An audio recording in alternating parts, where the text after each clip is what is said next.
Bonjour à tous. Donc aujourd'hui, je vais vous parler d'itérateurs. Donc l'itérateur en Python, précisément. Donc en Python, les itérateurs sont des objets qui contiennent un nombre dénombrable de valeurs, la donnée qui est dans l'itérateur et sur lesquelles on peut itérer. Là, tout va bien. Donc itérer, ça veut dire qu'on peut simplement passer sur les valeurs une par une et faire des choses dessus, des opérations, les retourner. Donc on a énormément d'objets en Python qui sont ce qu'on appelle déjà des itérables. Donc les itérables, ça va être des listes, des tuples, des strings, donc des séquences, enfin, des dictionnaires, des objets fichiers, des sets. On a déjà parlé pas mal de ces objets dans le Python workshop. Et en fait, ce qui va être intéressant, c'est que sous ces objets itérables vont se cacher des itérateurs, dont je vais vous parler aujourd'hui.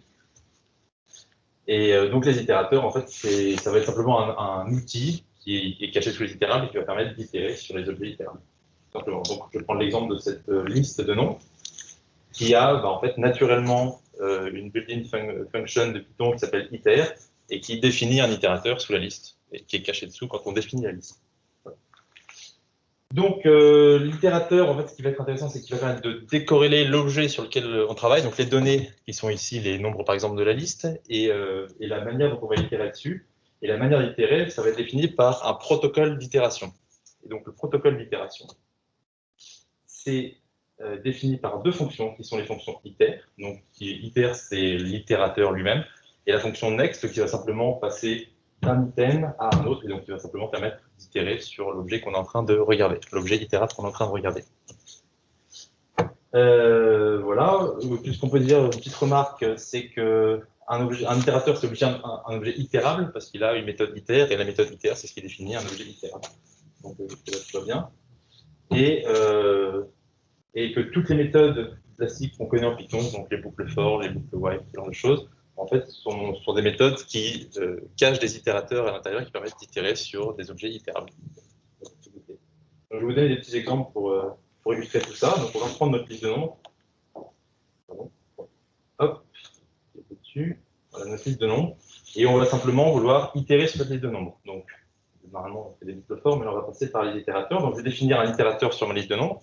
Donc, on sait qu'un itérateur est caché en dessous naturellement. On peut soit utiliser la built-in function avec les deux underscores qu'on a vu au-dessus, soit simplement utiliser la fonction iter qui est naturellement dans Python.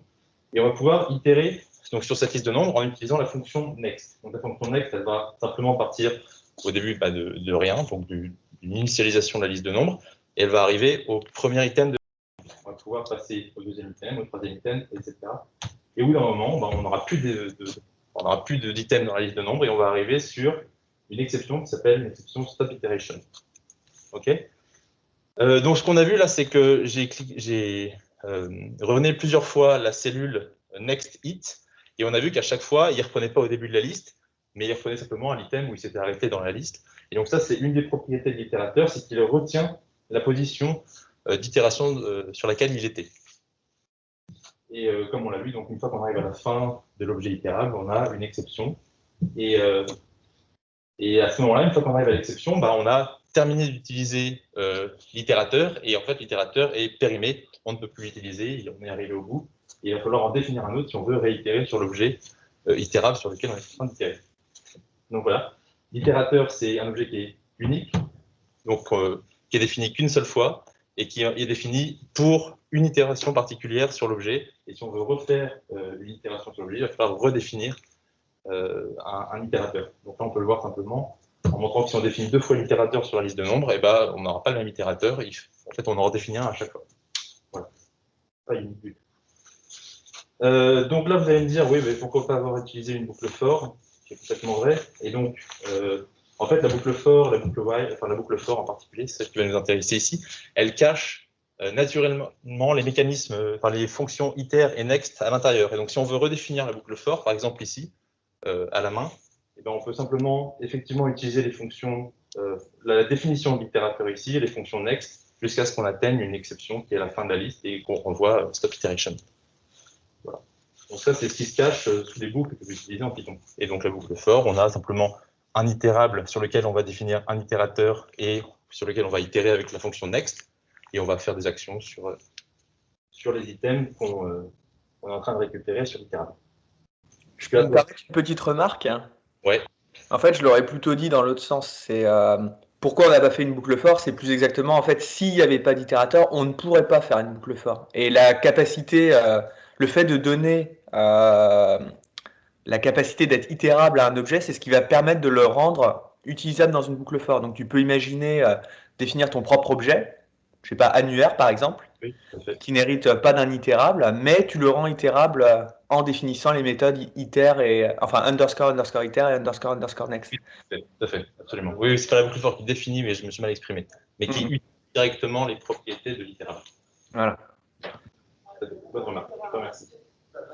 Et donc là, la question, c'est bon, bah, si c'est planqué sous nos boucles for, quel est l'intérêt de savoir ça? Bah oui, c'est vrai, pourquoi pas simplement utiliser une boucle for. Donc, première réponse, c'est que on peut par exemple ne pas vouloir charger en mémoire les objets. Donc, le truc, c'est que l'objet itérable, il contient la donnée, et parfois, on ne veut pas du tout charger la donnée parce qu'on a simplement des opérations à faire, on n'a pas, sur la donnée et à la fin ressortir un résultat, on n'a pas du tout envie d'avoir cette donnée en mémoire. Donc, par exemple, on va prendre l'exemple de la liste de fichiers. Voilà, j'ai ouvert un CSV que j'ai trouvé en profil. Donc là, je vérifie bien que mon objet, comme je l'ai dit plus haut, la liste de fichiers, c'est un itérateur, et pas un itérable. Et donc là, l'itérateur, comment on peut vérifier que c'est un itérateur? Eh ben, c'est vérifier que le fichier lui-même, c'est son itérateur. Voilà. C'est comme je l'avais défini au-dessus. Ce qui définit l'itérateur, c'est la fonction iter, la fonction next, et l'iter, ça renvoie l'itérateur lui-même. Et on peut vérifier que l'itérateur est unique, c'est qu'il se renvoie lui-même. Ce qui n'est pas le cas des objets itérables. Et à chaque fois qu'on appelle iter, il renvoie un nouvel itérateur. Et donc là, ce qui va être intéressant, c'est que, admettons que mon fichier soit très grand, ce que je peux cliquer ici, c'est que, tac, la taille de mon itérateur, on le voit ici. Vous voyez avec le petit. Ouais. En fait, ma souris est complètement en lag. En fait, je lag complètement, j'arrive pas à. Excusez-moi. Oui, mais ça, c'est pas de la faute, c'est la... Ouais. la technologie. Hop, voilà. Clique sur ignorer aussi, ça va la porte. Clique sur. Ah, c'est pas mon C'est ça, ordinateur, moi, c'est...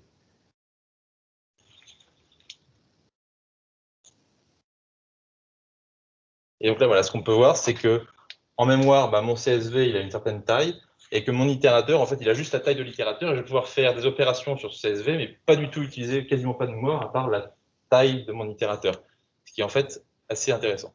Donc c'est ce qu'on va appeler la laziness. Donc la phrase qu'on trouve sur les docs Python, c'est iterators allow us to both work with and create lazy iterables that don't do any work until we ask them for their next item. C'est-à-dire que, en fait, tant qu'on passe sur l'itérateur, on ne va pas du tout utiliser la donnée intérieure, on ne va pas la charger en mémoire, et à la fin, on va avoir éventuellement un chargeur en mémoire une fois qu'on sera arrivé au bout et qu'on voudra faire des opérations. Ok. Tac, tac, tac. Et donc, en fait, ce qui va être intéressant, c'est qu'on va pouvoir travailler sur les objets très gros, voire de taille théoriquement infinie. Et donc là, je vous ai parlé voilà, de la mémoire. Et donc, ça peut évidemment sauver énormément de temps CPU et de mémoire. Enfin. Voilà. Et donc, le deuxième exemple, ça va être la fonction zip. Donc là, en fait, je vous donne des exemples au fur et à mesure aussi de fonctions qu'on utilise régulièrement sur Python pour vous montrer que ce sont aussi des itérateurs. Donc, il y avait le chargement de fichiers. Et donc, la fonction zip, c'est pareil. On veut faire des opérations sur deux listes de nombres et de lettres respectivement. Et en fait, on n'a pas du tout envie, on veut faire une opération sur la concaténation de ces listes. Et en fait, faire la concaténation des listes, ça va demander de créer soit un objet de liste concaténée, qui coûte cher en mémoire, soit d'utiliser un zip, qui en fait est un itérateur sur une concaténation de liste sans créer la concaténation de liste. Qui n'est pas tout à fait une concaténation d'ailleurs, qui est la liste des paires oui, tout à fait, ouais. Tout à fait. Oui, oui, c'est une concaténation alignement. Bref. Voilà. Ah, oui, c'est ça. Ok. Oh, il n'y a pas 6. Oui, exactement. C'est pas très grave. Bien vu. Voilà, donc même principe, on gagne beaucoup de mémoire. Et en fait, ce qui est intéressant aussi, c'est que l'itérateur est extrêmement peu cher à créer. On verra plus loin que ça prend extrêmement peu de temps de créer un itérateur. En fait, on peut en créer plein à la volée. Ça coûte absolument rien. Donc voilà, c'est simple, tout ça. Il y a plein de fonctions built-in sur les itérateurs en Python, donc les fonctions map, enumerate, reverse, ce genre de choses. Donc c'est important de savoir que toutes ces fonctions-là n'utilise absolument pas de place en mémoire et qu'on peut les utiliser à la volée sans grande difficulté. Voilà, donc ensuite, pourquoi savoir ce que c'est qu'un itérateur? C'est qu'en fait, parfois, on veut simplement créer nous-mêmes nos mécanismes d'itération sur des objets, et donc savoir comment est défini un itérateur, c'est important pour pouvoir, de manière optimale, créer ces itérations sur les objets qu'on va définir. Donc là, c'est un exemple extrêmement simple, on va simplement incrémenter les noms. Donc, on va simplement définir l'iter et la fonction next avec l'exception stop itération dans le next, et c'est ça qui va définir notre itérateur. Et donc, on a effectivement donc là hop, la possibilité de faire la même chose que sur un itérateur, c'est-à-dire de retenir l'itération sur laquelle on était à chaque fois. Donc on commence à la première, et puis quand on fait next, 2, 3, etc. Et à la fin, de relever l'exception stop itération une fois qu'on est arrivé au bout de l'objet, au bout de l'itérateur. Voilà, donc ça c'est globalement ce qui définit un itérateur. Donc là, je vous ai donné comment définir l'itérateur, quelles sont les fonctions standards en Python qui sont les itérateurs, et quel est l'intérêt de savoir ce que c'est, de les utiliser, notamment pour les problèmes de mémoire. OK? Si je peux me permettre, Edouard, tu as oublié de transformer l'essai, c'est que là, en fait, plutôt que d'écrire print next numbers, etc., en fait, là, tu aurais carrément pu écrire for x in numbers, print de x, et ça aurait fait pareil. Oui, tout à fait. Bah, il n'y aurait pas eu l'erreur. Mais il n'y aurait pas eu la stop iteration qui se serait levée. J'aurais pu écrire aussi... Bah, tu la lèves, la stop iteration, justement. Donc là, il est prêt à cuire, ton itérable. Il n'est pas, pardon? Il est prêt à cuire, ton itérable. Là, tu peux directement le faire à ton for x. C'est d'ailleurs même comme ça que tu l'écriras dans la vraie vie. En fait, next, tu l'utilises très très rarement en pratique. Oui, tout à fait, mais là, l'objectif, c'est de montrer justement que le truc qu'on n'utilise pas existe et qu'on peut l'utiliser explicitement si on en a envie. Donc évidemment, tout le monde sait qu'on peut faire une boucle for dessus, mais là, ce qui est intéressant, c'est de savoir que tu peux le faire en next et de savoir que ça retient l'endroit où tu étais dans l'itération. Oui, je suis d'accord. Non, je voulais juste dire que là, justement, l'intérêt de ce que tu avais fait, c'est que maintenant, cet objet stop number était utilisable dans une boucle for, ce qui n'aurait pas été le cas si tu n'avais pas défini tes deux méthodes. Mais je pense qu'on dit la même chose, donc pas de souci. Je te remercie. Moi, je trouve que vous avez tous les deux raison. Mais après, juste pour faire chier, je vais donner un exemple où Next beaucoup. Oui. C'est un module qui est Temfile qui permet en fait de créer des noms de fichiers aléatoires pour le nom de la file. Et par défaut, l'objet est un itérateur. D'accord. Et donc, sur une boucle for, en gros, il va te renvoyer une infinité de noms aléatoires jusqu'à ce que l'on s'en suive. Et l'usage typique, tu fais un next de ton objet itérateur de Temfile pour avoir un nouveau nom de fichier et tu l'appelles à chaque fois. Là, tu utilises next pour dire génère-moi un nouveau nom de fichier. D'accord. Oui, bon, voilà. C'est une très bonne application. Et voilà, donc une fois qu'on sait ce que c'est qu'un itérateur, je vais vous parler de générateur. C'est pas pareil. Excellent. Donc, générateur. Donc, je vais vous donner la définition des docs Python, c'est toujours intéressant. Donc, une generator functions, c'est une fonction qui retourne un itérateur générateur. La traduction n'est pas terrible. Donc, c'est essentiellement une fonction normale, à la différence qu'on va avoir une expression yield, qu'on ne croise pas très souvent dans le de base qu'on peut utiliser au quotidien. Voilà, et qui va essentiellement avoir le rôle de retenir où on était dans l'itération quand on était en train d'itérer sur un objet itérable. Voilà, et donc la notion de itérateur-générateur, c'est un objet qui est créé par une fonction générateur. Voilà, ça c'est un peu la boucle serpent qui se mord la queue. Mais donc ce qui est important, ça va être de retenir ce que c'est que l'expression yield. Hop. Donc je vais vous donner l'exemple que j'ai utilisé au-dessus, qui est l'incrément d'un nombre. Donc on part d'une valeur, on veut arriver à une autre valeur, on veut incrémenter sur ce nombre. Et donc là, plutôt que d'utiliser la fonction compliquée avec le next et le iter que j'ai défini un peu plus haut, juste ici, on va pouvoir beaucoup plus simplement utiliser l'expression yield devant la valeur qu'on est en train, qu'on veut retourner. Et donc à la place d'un return et d'un next, on va avoir un yield ici. Et donc ce qui va se passer, je vais vous montrer. Donc là, hop, je vais avoir ce qu'on appelle un générateur, c'est le yield qui définit le générateur. Et le même principe que tout à l'heure, sans avoir défini ni la fonction iter, ni la fonction next, simplement en utilisant le yield, j'ai le principe d'avoir retenu là où j'en étais dans l'itération et d'avoir levé l'exception stop iteration. Et donc, ce qui déclenche Voilà. l'erreur, c'est que la fonction ne renvoie plus le yield, mais un none. Exactement. OK. Hop. Et Si donc je peux là, me permettre un petit complément, en fait, ce qu'il faut savoir, c'est que dans une fonction, tu peux avoir un ou plusieurs yields, de la même manière que tu peux avoir un ou plusieurs returns. Et à chaque fois que tu rencontres un yield, c'est comme si ça renvoyait une valeur au niveau de l'itérable. Ouais. Donc tu gèles ta fonction et tu te souviens de où tu en es rendu. Et la prochaine fois que tu rappelles ton générateur, tu vas reprendre là où tu en étais et continuer jusqu'à atteindre le prochain yield ou sortir de la fonction. Si tu sors de la fonction, c'est là où tu lèves un stop iteration et c'est là où tu arrêtes l'itération. tout à fait. Hop. Voilà. Donc, donc Excuse-moi, c'est ce qu'il vient de dire, mais- est-ce que ça signifie que ton numbers, là, par exemple, il a en fait un underscore iter Ah oui, tiens, bonne question. qui existe, qui a été défini en fait implicitement par le fait. Non, là, moi j'ai fait un plus égal 1. D'accord, donc si on regarde underscore iter, il y aura ta gueule, ça n'existe pas. C'est ça que tu dis. Oui, a priori, oui, mais on peut regarder. Hop.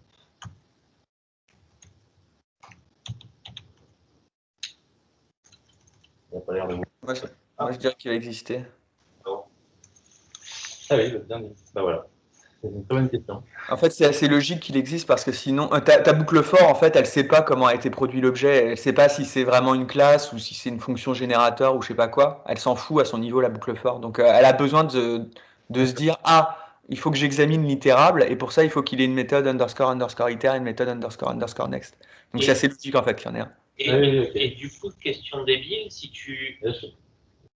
Ah oui, donc là, le truc, c'est aperçu qu'il était un générateur parce qu'il a quand même regardé le code qui est à l'intérieur et il s'est aperçu qu'il y avait un yield. Oui, tout à fait. Oui. D'accord. Tout à Si fait, tu mais définis, tu n'as pas de yield à l'intérieur. Si je fais ça, qu'est-ce qu'il m'envoie? Non, là, je pense que c'est plutôt parce que underscore iter retourne un objet de type générateur. Et là, en fait, il affiche le fait que ce soit un objet. T'as à ce stade, Fanfan. C'est pour ça qu'il a été capable. Hein. Donc, il n'a pas évalué le code, si tu veux. Enfin, il l'a juste exécuté. Quand Edouard écrit numbers égale increment numbers et qu'il imprime le type de numbers, Python, c'est un générateur. Ah oui, d'accord, oui, je vois ce que tu veux dire. Parce que quand tu fais increment numbers, en fait, lui, il essaie d'évaluer la fonction, donc il commence à lire le truc, il tombe sur un yield, et il se dit oui, c'est ça, oui. J'ai rencontré un yield, donc en fait, je suis un générateur. C'est pas la base du duck-typing? Non, j'essaie juste de comprendre ce qui se passait au moment précis où tu définis numbers, en fait. Non, mais c'est ça, Fanfan. C'est en fait, au lieu d'avoir des returns, tu as des yields, donc c'est comme ça qu'il tire sa conclusion. D'accord. Et du coup, je vais être encore plus taquin. Si, imaginons que à la fin de ton increment numbers, là, en dehors de la boucle while, tu fais return 42, par exemple, est-ce que Python gueule ou est-ce qu'il s'en fout ou, Normalement, il devrait gueuler là. Alors. Ouais, il a l'air content. Il a l'air content et. Le 42, il s'en fout en fait. Le 42, il s'en fout, c'est juste que là, il s'aperçoit qu'il arrive au bout du code et qu'il a plus de yield. En fait, tant qu'il reste dans la while, tac, et et là, il a pris stop itération, il va pas plus loin en fait. Il est en stop itération au yield start value, enfin une fois qu'il est arrivé au bout du while, il est en stop itération, il regarde même, il lit même pas la ligne. Bah non, parce qu'en fait, il va sortir. Moi, je pense qu'il sort de son. Et essaye de rajouter un print quelque chose là juste avant ton return 42. À quelle ligne? Ouais, print auto, print 42. Bah, il va l'afficher, mais en fait, ce qui se passe, c'est que. Et ensuite, il va faire stop itération. Je comprends. Ah oui. C'est ça. Tu pourras avoir un deuxième yield dans séquentiel. D'accord. Oui, d'accord. En fait, c'est logique, c'est parce qu'avant qu'il ait mis son return 42, en fait, il y avait un return none implicite à la fin de la fonction. Donc, en soi, faire un return, c'est pas choquant, sauf que là, le 42, il est juste jeté à la poubelle, quoi. Ouais. Mais donc, c'est ce qu'on disait, en fait, c'est le fait d'arriver au moment où tu évalues, tu as fini d'évaluer tout le code de la fonction, que en fait, ça déclenche un stop iteration. Bah, plus exactement, quand tu croises un return dans ton générateur, ça fait l'équivalent d'un stop iteration. C'est-à-dire que tu pourrais imaginer mettre un return au milieu de la boucle while si ça t'amuse, et ça ferait pareil. Oui, tu sors de la fonction. Oui, tu sors de la fonction. Voilà. Quand tu sors de la fonction, ça déclenche le stop iteration. Voilà, c'est ça. Mais il a quand même retourné 42. D'accord, c'est stop iteration de point 42.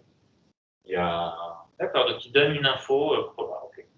Il précise l'erreur, c'est point 42. Ok. Fair enough. Voilà. Bon. Super, ça répond à ma question. Parfait. Donc là, c'est ce qu'a dit. Attends. Oui, c'est ce qui a été dit tout à l'heure. Ok, bon, bah, du coup, on peut passer à la suite, aux expressions génératrices. Donc là, voilà, on a vu que c'était un générateur, et donc c'est le il qui définit le générateur. Ok. Et donc, les expressions génératrices, alors là, je vais vous parler d'un nouveau truc qui s'appelle la compréhension de liste. Est-ce que vous savez ce que c'est que la compréhension de liste? Non. Oui, parce qu'on a bien suivi le Python Workshop sur les collections de fanfans. Je fais un petit rappel de ce que c'est. Donc, c'est un output pour une itération dans un itérable avec des options pour conditionner. Donc, j'avais mis des exemples pour ceux qui ne savent pas, mais je vous donne le premier exemple, comme ça on n'en parle plus. Ça, c'est une compréhension de liste. D'accord? Donc, la compréhension de liste, elle crée un objet liste, qui est un objet itérable, et donc contient sa propre donnée. Donc, il peut être assez lourd. Et donc, l'intérêt d'utiliser une génération, une compréhension. Donc là, je vous montre l'exemple ici d'une liste. Donc la liste, je mets au carré les nombres 0 et 99. Tac, et on va regarder un petit peu ce qui se passe. Donc là, j'ai créé ma liste et je veux faire une somme sur ma liste. Jusque-là, tout va bien. Le truc, c'est que si je veux juste faire une somme, j'ai aucun intérêt de créer ma liste au-dessus. Ça me coûte cher en mémoire, ça me coûte vachement de temps. C'est pas intéressant. Donc en fait, ce que je vais faire, c'est plutôt créer ici ce qu'on appelle, hop, tout va bien. Donc le générateur, et donc on va simplement remplacer le petit crochet par des parenthèses. C'est pas très compliqué. Et donc là, j'ai créé un objet, hop, qui est un objet générateur. OK? Et donc là, je vais pouvoir faire la somme sur mon générateur sans avoir créé officiellement d'objet itérable qui contient la donnée qui peut me coûter cher. En fait, ça va me coûter un peu plus de temps si je veux quand même. Et en fait, on rattrape d'ailleurs le temps qu'on a gagné en créant l'itérateur sur la somme. Et si on regarde la somme des deux temps, création de la liste plus somme ou création du générateur plus somme, on a à peu près le même temps de calcul. Mais là, quand j'ai créé mon générateur, je n'ai pas utilisé de mémoire et quasiment pas utilisé de temps. Okay. En fait, je le présenterai légèrement différemment. Je dirais qu'au final, ça coûte le même temps, mais dans la solution 1, on a dû consommer temporairement de la mémoire pour maintenir toute la liste en mémoire, ce qui n'est pas le cas de la deuxième approche. Oui, tout à fait. D'accord. C'est plus comme ça qu'il faut le dire, à mon avis. Mais bon. D'accord. Vous avez compris ce que vous avez dit avant? Oui. Okay. Tac, tac, tac. Et moi, je trouve que vous avez tous les deux raison. Hop, là, je vous fais un petit rappel. La fonction map, c'est aussi une fonction génératrice. Donc, en fait, on aurait pu le faire avec la fonction map plutôt que d'utiliser la compréhension de liste. Voilà, petite OK. Et donc, en fait, ce qui est intéressant aussi, c'est qu'on va pouvoir chaîner les expressions génératrices. Donc là, par exemple, je veux faire une expression, donc je veux mettre des nombres carrés entre 0 et 99 et je veux savoir lesquels sont des palindromes. Et ben, je vais pouvoir directement mettre dans palindrome mon itérateur square, mon générateur square, pardon, et simplement l'utiliser sans avoir ni créé la liste square, ni créé la liste palindrome. Okay. Donc là, je peux récupérer mes palindromes. Voilà, essentiellement. Là, j'ai eu une petite absence. Pourquoi est-ce que tu fais une map plutôt que le... Parce que j'ai dit que c'était la même chose, et donc j'aurais pu mettre une compréhension un type compréhension, mais c'est pareil. C'est vraiment la même chose, ça coûte le même temps, ça fait la même chose en mémoire. Voilà. Il y a un souci? Oui, non, je me demandais pourquoi il y en avait aussi peu des palindromes. Carré. Ah, c'est les carrés qui sont oui, c'est pour montrer qu'on peut chaîner les... Oui, j'ai eu un moment d'absence aussi. Très bien. Et ça va, c'est rapide. Ah, oui, il a testé ça. Oui, c'est pas très cher. Mais bon, l'important c'est que ça peut pas grand-chose en mémoire et qu'on peut chaîner nos générateurs. Et ensuite, on peut utiliser tout ça avec des fonctions génératrices qu'on a vues avant, donc avec le yield. Et donc là, on va par exemple, on a défini une condition et un générateur, une expression génératrice, et on va pouvoir l'utiliser directement dans une fonction génératrice. Là, je mélange un peu tout ce qu'on a vu. Et donc, même principe que tout à l'heure. Donc, plutôt que de chaîner deux expressions génératrices, on va pouvoir mettre un générateur dans une fonction génératrice qui va nous donner à peu près le même résultat. Voilà. Et donc là, on retrouve le concept de yield qu'on a vu juste avant, et qui est directement utilisé en bouclant, en itérant sur un itérateur. OK? Ça, on voit un peu tous les concepts. Et du coup, est-ce qu'il y a une manière plus pythonesque qu'une autre, ou est-ce que c'est vraiment après le goût de codage? Là, entre ces deux-là, c'est vraiment le goût, j'ai l'impression. Moi, il y a sûrement des écoles, hein, mais... Je dirais que si tu... Enfin, je sais pas, j'avais lu par exemple les guidelines de code de Google. En gros, ce qu'ils disaient, enfin, je paraphrase un peu, mais si tu veux, tout ce qui est compréhension, mais je pense que ça s'applique aussi aux expressions génératrices, ça va bien si ton truc fait une ligne. Par contre, si ton truc est un peu dégueulasse et fait plusieurs lignes et tout ça, ça va potentiellement être peut-être un petit peu plus agréable d'écrire une fonction génératrice, quoi. Oh, c'est rigolo, et puis c'est l'intérêt de chaîner aussi, c'est que tu peux décomposer comme ça. Tu mets, peut-être, voilà, par exemple, j'ai une condition dégueulasse que j'aurais pu mettre directement dans une compréhension ou un générateur, ce qui m'aurait coûté peut-être 2 lignes. En fait, je les sépare et j'aurais pu les. Oui, c'est ça. Mais je pense que ça, c'est effectivement une bonne pratique, étant donné que évidemment, du point de vue de la machine, c'est la même chose. Mais un de tes objectifs quand tu écris du code, c'est aussi qu'il soit compréhensible le plus vite possible par quelqu'un qui va te relire, a fortiori par toi-même, dans une semaine, quand tu ne comprendras plus rien à ce que tu as codé, quoi. Non, en général, c'est 6 mois plus tard, ça marche plus et j'essaye de comprendre pourquoi. Voilà. Et donc on peut reprendre. Et là, petite question, qu'est-ce que ça va renvoyer? Donc je vous remonte ce qu'on a fait au-dessus. Au-dessus, donc on avait défini square, une fonction palindrome, qui est la même que tout à l'heure. Je liste ça, donc j'ai. OK. Et donc là, je rajoute une condition qui est que ça doit être pair. Qu'est-ce que ça va renvoyer? Si vous avez bien suivi.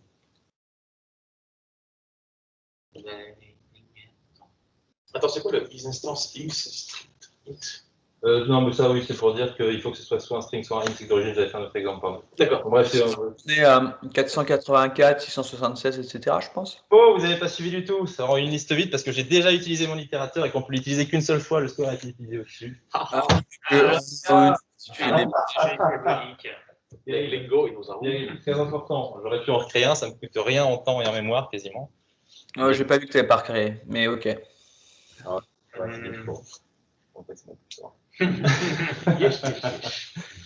Voilà, donc ce qu'il faut retenir de tout ça, c'est la liste qui est ici. Je ne sais pas si je vous la lis, mais. Ouais, si, lis-la nous. D'accord. J'aime bien. Ok, très bien. Donc l'itérable, déjà, c'est l'objet qui contient la fonction iter. Okay, donc, il contient l'itérateur et sur lequel on peut itérer. Donc, il contient la donnée et l'itérateur. D'accord. On a vu les séquences, mais en fait, les dictionnaires, sur autre chose, j'aurais dû rajouter, mais sont des itérables très standards. Donc, ils contiennent à la fois la donnée et l'itérateur qui va permettre d'itérer dessus. Okay. Toutes les collections, en fait. Ouais, donc, aussi bien ce qui ressemble à un set que ce qui ressemble à un dictionnaire ou ce qui ressemble à une séquence, donc liste, string, etc. Ou un fichier, une liste de fichiers. Donc voilà, il y a plein de choses qui sont itérables. Maintenant, donc l'itérateur qui est sous les objets itérables sur lesquels on a envie d'itérer, c'est l'objet qui est défini par une méthode iter, donc c'est-à-dire qu'il le renvoie lui-même, et une méthode next qui permet de passer à l'item suivant dans l'objet itérable. Les itérateurs, donc lazy evaluation, donc pas de prise en mémoire, donc c'est simplement la capacité d'itérer sur quelque chose qui est dans l'itérateur, mais c'est pas à proprement parler un objet qui contient la donnée. Et donc, ça ne coûte que très peu en initialisation et en mémoire. Et d'ailleurs, c'est le fait qu'il soit unique et utilisable plusieurs fois, c'est pas très grave, en fait, parce que ça coûte absolument rien à recréer. Voilà, donc beaucoup de classes building, on a vu tout à l'heure, les maps, les reverse, les ranges, ça sont des itérateurs, donc rien en mémoire et ont cette fameuse fonction en dessous. Ensuite, fonction génératrice, c'est une fonction qui retourne un itérateur. Et l'expression génératrice, c'est une expression qui est construite comme une compréhension de liste, et ça tourne aussi un itérateur. Voilà. Ça va ?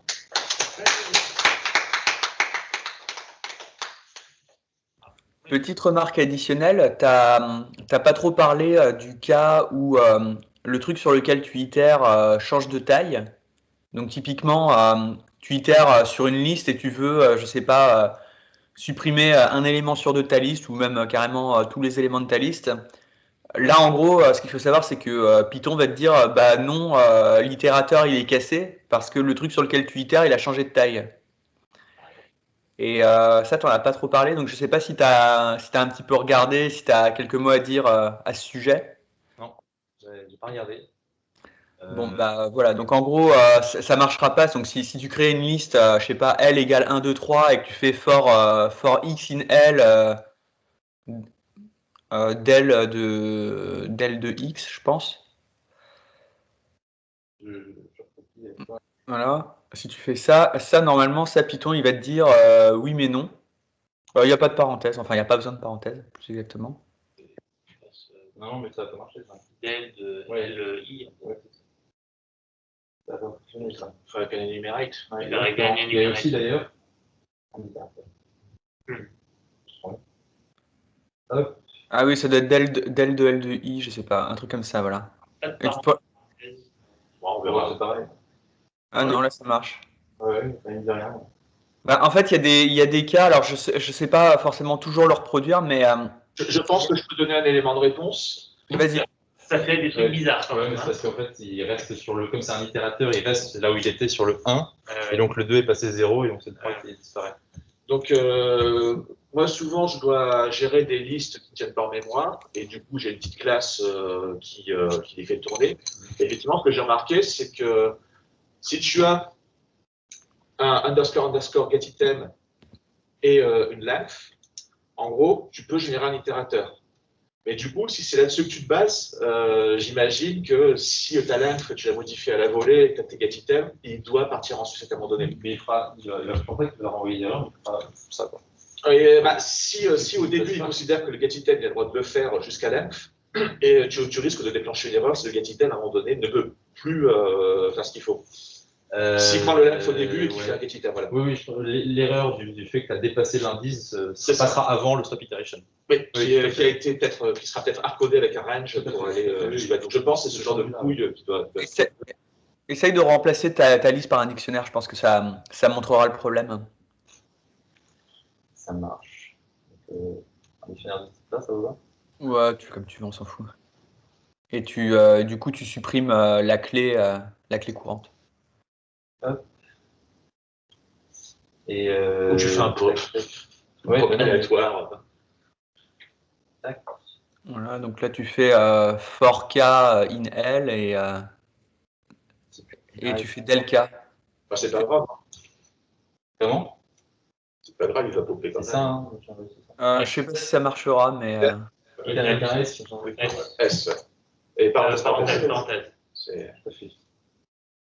il faut que tu mettes des parenthèses derrière items. Et pop. Oui, Et Ah, puis, S'en fout de péter la taille au Ferrari.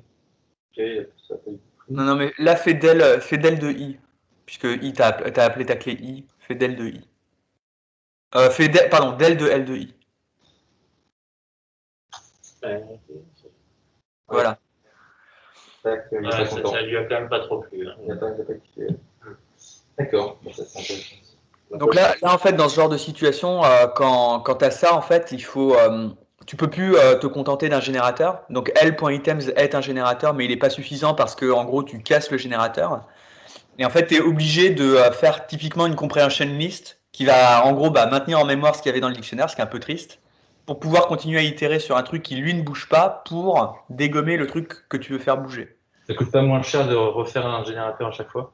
Bah, en fait, plus exactement, il faudrait pas faire comme ça le jour où tu veux supprimer toutes les clés de ton dictionnaire. Enfin, tu as un truc qui s'appelle clear ou ce genre de choses. Mais Non, mais ça d'accord. voilà, c'est juste pour dire, il y a des moments, il faut être prudent et ça peut vous arriver qu'avec un itérateur, vous soyez bloqué parce que l'itérateur est cassé. Et ça, c'est un point qui est important, je veux dire, qui est commun à tous les langages. Je suis un peu comme ça. Vraiment, il va être content. Non, Non, ouais. pareil. Non, mais ouais, on fera pareil. Il faudrait s'y mettre avant.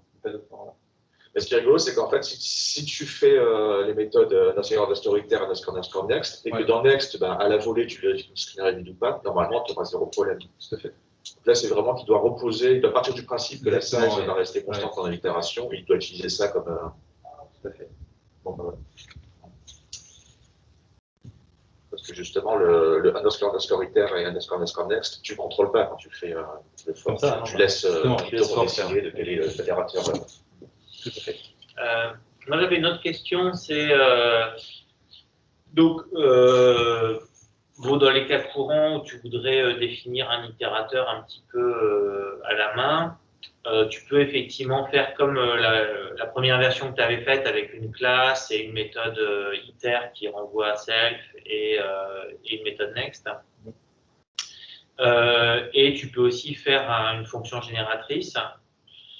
Et j'ai quand même l'impression que dans la plupart des cas, la fonction génératrice fait le job et elle le fait quand même plutôt plus simplement parce qu'en plus, typiquement, ce que t'apporte une classe, c'est le fait de pouvoir garder des variables en mémoire. Et ça, justement, le mécanisme des fonctions génératrices avec le yield et tout te donne déjà ça, en fait, de pouvoir garder des variables en mémoire. Et du coup, je me demande un peu dans quel cas concret on aurait intérêt à faire la première approche qui est un peu l'approche, la version longue, quoi. Ouais. Ça, pour le coup, je peux répondre. Ouais. C'est ce que je te disais, mes listes sur disque dur, où en gros, je peux avoir besoin de dire, je vais accéder à tel élément. Donc en gros, je dois laisser l'objet ouvert, en fait, et j'ai envie de pouvoir accéder à la méthode getItem. Et une fois que tu as fait ça, tu es obligé de faire une classe, en fait, pour la tenir, et autant mettre next et iter, ça ne coûte pas plus cher. Et justement, j'ai l'impression que tu peux faire la même chose avec une fonction génératrice, en fait. Dans mon cas, le truc, c'est que je suis obligé d'avoir une classe pour créer ma liste. Donc, du coup, il faut changer. Ah, par ailleurs, pour d'autres raisons. D'accord. Okay. Effectivement, là, on était dans le cadre d'une classe quand on a créé sur des objets qui sont pas des objets. Oui, si c'est une classe pour d'autres raisons et que tu dis juste, tiens, je vais en plus la rendre itérable, effectivement, je vois plus l'intérêt de la chose. Ouais. Est-ce qu'il y a d'autres questions, le bridge? Il y a un élément de réponse pour compléter ce que dit Fabien, c'est imagine par exemple tu as un corpus de documents, tu aimerais pouvoir itérer sur chaque document, tu as deux écoles, soit ta classe corpus tu la fais hériter de liste et naturellement elle va hériter des méthodes underscore iter et ainsi de suite de liste et tu vas pouvoir naturellement utiliser toutes les méthodes de liste, donc là tout va bien. Mais si par exemple, pour une raison X ou Y, ta classe corpus, tu veux pas la faire hériter de liste, tu veux la faire hériter d'autres choses qui n'héritent pas de liste, et tu veux quand même que ton objet corpus soit itérable, là tu vas être bloqué. Et donc dans ce genre de situation, tu vas être content de pouvoir définir underscore next et underscore iter. Oui, mais ce qui revient effectivement un peu au cas de Fabien, où ton truc, tu as décidé que c'était une classe pour d'autres raisons, et où tu veux en plus rendre ta classe itérable. Voilà, une classe, qui hérite exactement d'une classe qui est non itérable. Voilà. Ok. Oui, d'ailleurs, je l'ai peut-être déjà dit, mais je le redis. Si tu fais en fait, et une length, tu as magiquement un itérateur qui est ouvert par la maison, mais des fois, ça peut quand même valoir le coup de faire ton propre next et iter, parce que faire for in range getItem de i peut être beaucoup plus coûteux qu'un itérateur custom que tu vas faire toi-même avec tes petites mains. C'est surtout que ça implémente pas les mêmes opérations, c'est-à-dire que underscore iter implémente iter, underscore next implémente next, underscore len implémente len, et underscore getItem ou setItem, ça implémente le crochet en lecture ou en écriture. Et c'est pas les mêmes callbacks en gros qui sont appliqués en fonction de l'opérateur que tu appliques dessus. Donc à première vue, je me suis mal exprimé, donc je vais le redire. Si tu définis juste underscore getItem et underscore length, tu as magiquement un iter et un next qui te sont offerts par la maison, c'est-à-dire oui, d'accord, dans ce sens-là. Okay. Pareil, le fait d'avoir getItem suffit à avoir ton générateur. Ok. Ton itérateur. Oui, je fais pas de différence. Ok. Bon. D'autres questions? Ok, remercions encore Edouard.